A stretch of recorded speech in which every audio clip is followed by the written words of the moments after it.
Kemudian menurut hadis, apalagi itu firqatun najiyah. Karena firqatun najiyah adalah al-jamaah. Kan gitu. Al-jamaah itu adalah ma'ana alaihi wa ashabi. Adalah di mana aku, kata Nabi, bersama para sahabatku ada di atasnya. Maka wajib bagi kita alaikum bisunnati wa sunnatil khulafair rasyidin al-mahdiyyin. Maka firqatun najiyah adalah mereka yang menata dan memiliki kehidupannya menyesuaikan diri dengan arahan taujih Rasulullah yang digambarkan dalam kehidupan sahabat berikutnya, yaitu Khalifah Rasyidah.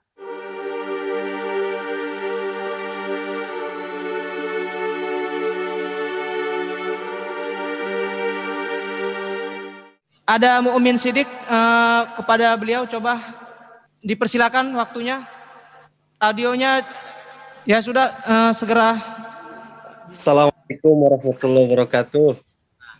Ini perihal golongan yang disebutkan oleh Rasulullah Shallallahu Alaihi Wasallam dalam hadisnya yang disebut dengan firqah najiyah. Nah, karena memang kalau dilihat pendapat ini kan memang banyak yang menjelaskan tentang firqah najiyah ini. Nah, bagaimana pandangan Ustadz dan jamaah terkait firqah najiyah ini? Gitu. Menurut Al-Quran dan As-Sunnah, mungkin mohon pencerahannya dari Ustadz. Ini dari siapa nih? Dari Mu'min Siddiq, Ustadz. Oh, enam. Mu'min Siddiq, taib. Syukran, Ustadz. Baik. Ya, bagaimana pandangan saya tentang firqatun najiyah. Para ikhwan sekalian, ini sesungguhnya firqatun najiyah. Firqah itu bisa bermakna komunitas. Bisa, kalau diartikan firqah secara negatif itu adalah sempalan, gitu ya. Firqah dalam bahasa Inggris adalah party, part, bagian. Tapi ini adalah ada satu komunitas, satu bagian di mana ditolong dan diselamatkan oleh Allah Subhanahu wa taala, firqatun najiyah. Maka ini pertama, saya ingin kemukakan, dikembalikan bagaimana Quran memandang agar satu kelompok atau seseorang atau satu kelompok bisa ditolong oleh Allah, dan bagaimana juga hadis membicarakan tentang itu. Kalau yang berbicara tentang untuk mendapatkan pertolongan Allah tadi jelas, intan surullaha yansurkum wa yusabbit aqdamakum.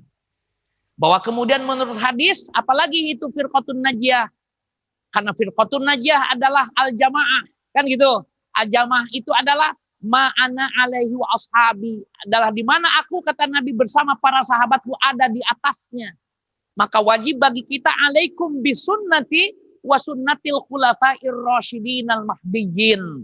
Maka firqatun najiyah adalah mereka yang menata dan memiliki kehidupannya menyesuaikan diri dengan arahan taujih Rasulullah yang digambarkan dalam kehidupan sahabat berikutnya, yaitu Khalifah Rasyidah. Saya perlu kemukakan nanti perbedaannya bagaimana analisa Quran dan bagaimana analisa hadis. Kalau Quran itu kalamullah, maka redaksinya juga bisa menjadi mukjizat. Artinya dalam satu redaksi ayat Quran bisa digali berbagai macam solusi. Makanya Quran pun mengatakan misalnya dalam satu permasalahan, inna ma'al usri yusran wa inna ma'al usri yusran. Berdasarkan ayat itu, masalahnya satu tapi solusinya banyak. Kata siapa? Kata tafsir. Inna ma'al usri. Inna ma'al usri. Sesungguhnya bersama al-usri kesulitan. Yusron. Yusron itu kemudahan. Jazakallah khair. Yusron itu kemudahan tapi nakiroh. Wa inna ma'al usri. Nah, al-usrinya diulang lagi pakai alif lam, berarti menunjuk kepada permasalahan atau masalah yang sebelumnya. Yusron menggunakan lagi nakiroh. Berarti bukan lagi yusron yang pertama tapi nusron yang lain. Maka permasalahannya tadi itu Quran. Adapun selain Quran itu kalamul bashar. Kalau kalamul bashar maka kita mengenal yang disebut dengan pembatasan waktu dan tempat, dipengaruhi oleh waktu dan tempat, itu kalam bashar. Dulu ya misalnya dalam ilmu pengetahuan misalnya benda terkecil itu disebut senyawa. Belakangan diteliti lagi muncullah benda terkecil itu molekul. Kemudian belakangan diteliti lagi benda terkecil itu atom. Belakangan diteliti lagi bukan atom tapi ion. Tapi ini berkembang. Nah, itu kalau penelitian manusia seperti itu. Kemudian begitu juga dengan percakapan, perkataan manusia lainnya. Perkataan manusia lainnya ini misalnya kata sayaroh. Sayaroh itu apa artinya? Mobil itu pengertian sekarang. Kalau sayaroh di dalam Al-Quran itu adalah kendaraan. Musafir yang bepergian bergerombol itu disebut apa? Kafilah. Ya. Masya Allah. Oke, jadi ini para ikhwan sekalian. Jadi saya ingin katakan kalau Quran itu adalah qaulullah, firman Allah yang tidak terbatas dan tidak dipengaruhi oleh waktu dan tempat, meskipun di dalamnya ada fi'il madhi, penggunaan fi'il madhi dan fi'il mudhari'. Oke, adapun qaulul bashar itu sangat menentukan, fi'il madhi, fi'il mudhari' itu sangat menentukan. Tapi ada kalanya kalau di dalam Al-Quran atau dalam Al-Quran itu ada fi'il madhi tapi yang dimaksud fi'il mudhari'. Oke, kembali kepada pertanyaan tentang apa tadi? Firqatun najiyah. Firqatun najiyah adalah mereka yang ana alaihi wa ashabi. Berarti kalau bisa dipahami di mana firqatun najiyah itu, di mana aku Nabi dengan para sahabat ada di atasnya, berarti di atas manhaj Qur'ani gitu loh. Kalau kita mau pahami. Tapi juga bisa karena Nabi ada di dalamnya, kemudian dilanjutkan oleh sahabat berikutnya, maka bukan hanya Qur'ani dalam pengertian pemahaman sesuai Quran, tapi juga sudah pemahamannya sesuai dengan sunnah Nabi. Itu firqatun najiyah. Bukan hanya sekedar pemahaman, kemudian mereka mengaplikasikan pemahaman-pemahaman tadi dalam kehidupan kesehariannya, dan itulah firqatun najiyah. Kelompok yang ditolong oleh Allah Subhanahu wa taala. Jadi ikhwan, jika kita ingin masuk ke dalam kategorinya firqatun najiyah, maka manhajnya adalah manhaj nubuwah. Manhajnya manhaj Qur'ani wan nubuwah. Harus sesuai dengan isyarat Quran, sesuai juga dengan bimbingan nubuah, bimbingan kenabian yang dalam hal ini adalah bimbingan Nabi Muhammad sallallahu alaihi wasallam. Dari bimbingan itu juga ada bimbingan ada bimbingan khos. Ada bimbingan umum, ada bimbingan khusus. Nah, yang sering kali terus sampai kepada kita berlaku terus itu biasanya bimbingan umum. Kalau bimbingan khos itu biasanya apalagi nanti ada terkenal nasikh mansuh. Kalau nasikh mansuh kan berarti bimbingan pertama tidak berlaku karena sudah ada mansuh, bimbingan yang menghapus gitu. Nah, nanti bicara tentang mansuh saya kira nanti khawatir melebar, tapi intinya adalah firqatun najiyah itu adalah mereka yang berpegang kepada Quran sehingga manhajnya adalah manhaj Qur'ani dan berpegang teguh kepada arahan-arahan Rasulullah SAW sehingga manhajnya adalah manhaj nubuwah, manhajin nubuwah. Demikian saya kira yang dapat saya jelaskan. Wallahu a'lam bis-shawab.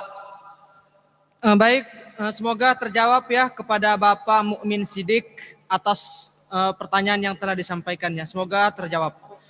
Pak Ustadz, Ini ada pertanyaan masuk lagi ini Pak Ustadz, datangnya dari Niaba Bangunrejo Pak Ustadz. Iya, silakan. Assalamualaikum warahmatullahi wabarakatuh. Waalaikumsalam warahmatullahi wabarakatuh. Ustadz, saya perwakilan Suban dari Niaba Bangunrejo wilayah Lampung ingin bertanya dan mohon solusinya Pak Ustadz. Pertanyaannya, bagaimana solusinya bagi para Suban agar berani dakwah keluar seperti awal-awal tetapkan di Lampung?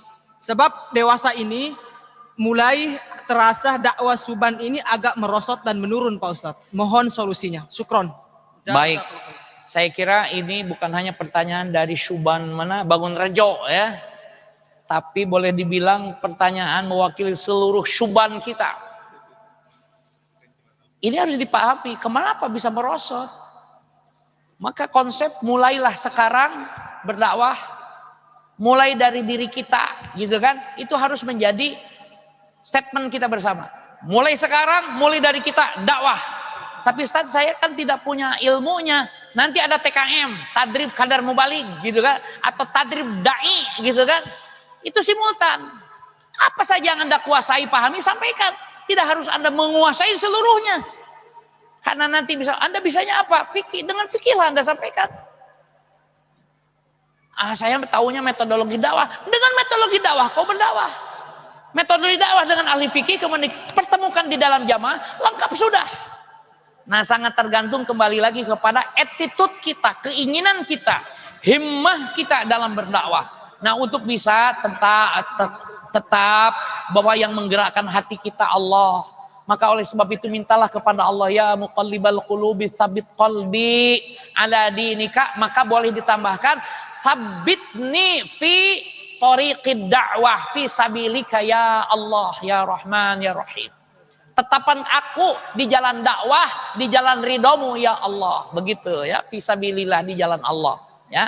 Karena thoriqid dakwah bagian dari sabilillah. Sabilillah itu terbagi-bagi yang kemudian mengakar kepada siratal mustaqim.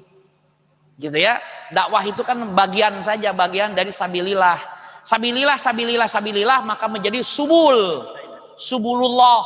Subulullah itulah yang disebut dengan siratal mustaqim. Maka siratal mustaqim cuma ada mufrad, tidak ada jama'. Tapi kalau sabil di dalam Quran ada sabil, itu mufrad, ada subul, ada jama'. Karena sabil itu bermacam-macam. Menunaikan zakat, sabilillah. Ceramah juga sabilillah. Berjuang, apa maksudnya? Berperang di jalan Allah juga sabilillah. Sabilillah bergabung menjadi subul. As-subul ini itulah siratal mustaqim yang kita minta ihdinas siratal mustaqim dalam suratul Fatihah. Jadi kembali, jadi bagaimana caranya? Pertama tadi ya, Anda bicarakan jadi tahap, kalau kita mau sistemnya tertib, Anda sampaikan kepada roisnya nyampaikan kepada niabahnya agar niabah mengadakan tadrib tentang pembekalan dakwah ya, yang praktis-praktis saja. Teoritisnya kemudian dakwah itu tidak harus menjelaskan, bertanya aja ada dakwahnya. Ustaz tadi mengatakan begini, sementara ada hadis mengatakan talzamu jama'atal muslimina wa imamahum. Bagaimana korelasi Al-Baqarah Ali Imran 103 dengan hadis Hudzaifah bin Yaman ini? Kan begitu.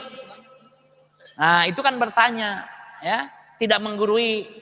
Nah, kita dengar nanti penjelasan seperti apa. Jangan tapi kan Pak, jangan pakai tapi kan. Cari kalimat yang asertif, yang mampu menjelaskannya, enak didengarnya sehingga paham juga dia, gitu ya. Oke, demikian untuk Akhil Habib yang mewakili tadi Suban Bangunrejo wilayah Lampung. Wallahu a'lam bissawab.